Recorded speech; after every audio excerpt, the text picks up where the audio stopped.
Hey Jim, Justin Stone here with EliteBaseball.tv. I've been getting a lot of good feedback on our Twitter handle at @elite_baseball because we've been putting some coaching progressions up each night on some Twitter threads. One of them I put up this week was the difference in why sometimes we go underhand front toss in batting practice and sometimes we go short overhand toss. I'm going to explain the importance of each because I feel like as an industry we get stuck doing the same thing over a long period of time without the explanation of why. So underhand front toss has been a staple of our game in the batting practice progression forever. Right? And the reason why we're doing it, we get a short distance where we can reduce reaction time similar to what it is in the game, let players create feel coming off of the step of their T-swings, which they're just working on their body mechanics, and now doing that on a moving pitch. Now I do that over the course of 200 to 500 tosses in a day, which many coaches will. You can understand that your overhand throw and your arm would be exhausted by that point. So underhand toss can be an easy way for coaches to save on their arm and still get relevant work done. However, for me, the underhand toss is going to be more relevant to an off-speed pitch.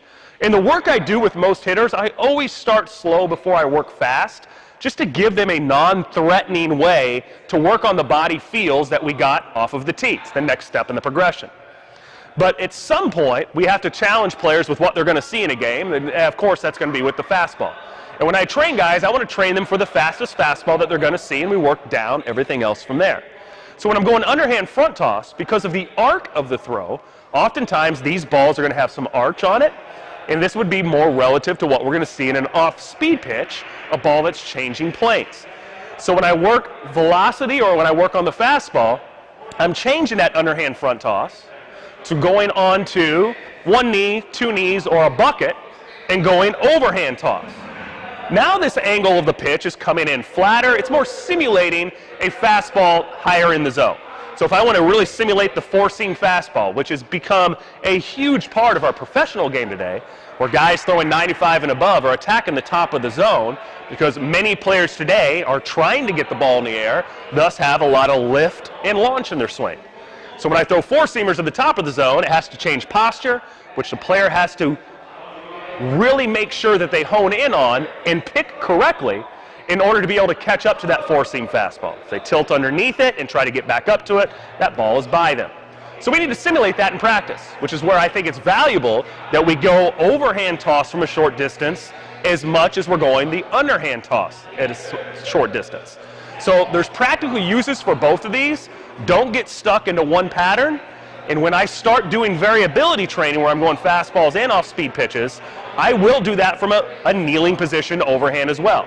So I know coaches, you need to save your arm, and it's commonplace in baseball to do what the industry does, and the majority of coaches you're going to see are doing some sort of underhand flip. There's relevance to that.